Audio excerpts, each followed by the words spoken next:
دل کو جو امن دے خدا تیری گلی سے جائے کیوں.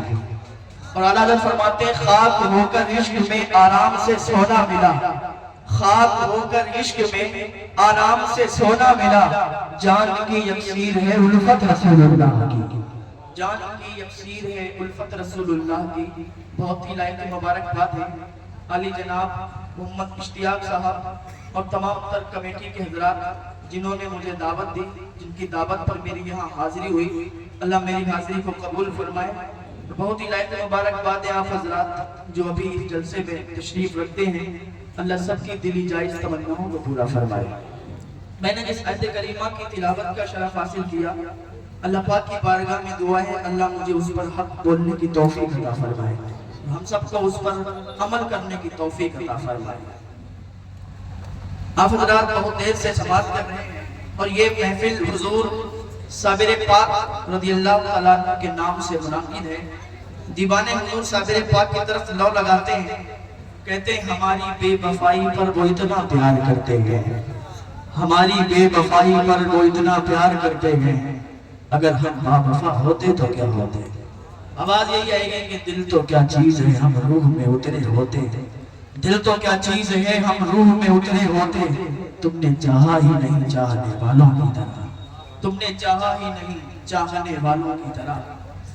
اور آج میں آپ کو حضور صابر پاک رضی اللہ تعالیٰ عنہ کی بارگاہ میں لے چلتا ہوں. دیکھیے جب کوئی اسکالر آتا ہے، کوئی اسپیکر ہوتا ہے یا کوئی مدرسہ ہوتا ہے، کوئی اسکول ہوتا ہے، یہ سب کیا کام کرتے ہیں؟ لوگوں کے ظاہر کو صاف کرتے ہیں، لوگوں کے ظاہر کو تبدیل کرتے ہیں.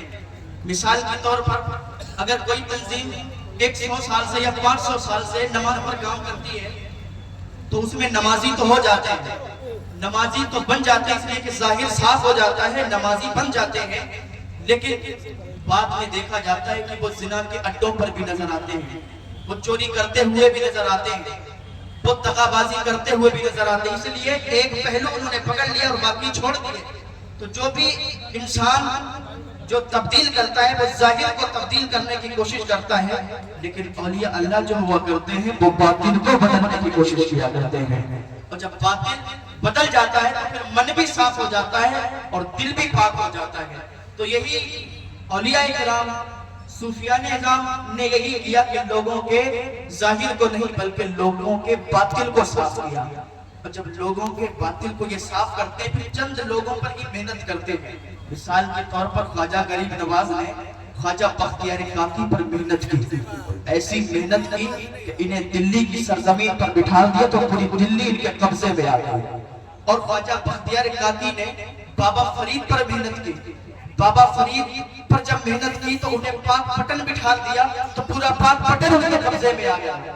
اور بابا فرید نے صابر کلیری پر محنت کی تو صابر کلیری کو کلیر کی سرزمین پر بٹھا دیا تو پورا کلیر ان کے قبضے میں آ گیا. اب یہ بابا فرید جو ہیں صابر پاک کے ماموں بھی ہیں اور صابر پاک ان کے مرید بھی ہیں، ان کے خلیفہ بھی ہیں، ان کے داماد بھی ہیں. اور صابر پاک کون ہے؟ ابھی یہ مرید نہیں ہوئے، مرید ہونے کے لیے نکلے ہیں، مرید ہونے کے لیے جاتے ہیں، لوگوں سے پوچھتے ہیں لیکن کوئی پتہ نہیں چلتا. اور ان کی ماں نے انہیں ولایت کی وہ منزل عطا فرما دی تھی کہ جو لوگوں کی نظروں کی طرف دیکھتے تھے تو یہ تقدیریں بدل دیا کرتے تھے. تو یہ نکلے، کسی نے بتایا کہ بغداد شریف چلے جاؤ. بغداد شریف کے اندر ایک ولی ہے جس کا نام ہے شیخ شہاب الدین سہروردی. اور وہ ایسا ولی ہے کہ جس کے بارے میں غوث پاک نے فرمایا کہ اس زمانے میں ان جیسا ولی کوئی پیدا ہی نہیں ہوا. وہ اتنا بڑا ولی کہ ان کی بارگاہ میں چلے جاؤ، جب ان کی بارگاہ میں جاؤ گے وہ تمہیں مرید بنا لیں گے. صابر پاک ان کی بارگاہ میں جاتے ہیں، بغداد کی گلیوں میں ڈھونڈتے ہیں کہ شیخ شہاب الدین سہروردی کدھر ہیں. جب شیخ شہاب الدین سہروردی کی بارگاہ میں پہنچتے ہیں، پہنچنے کے بعد شیخ شہاب الدین سہروردی انہیں بٹھاتے ہیں اور کہتے ہیں ان کے لیے کھانا لگایا جائے.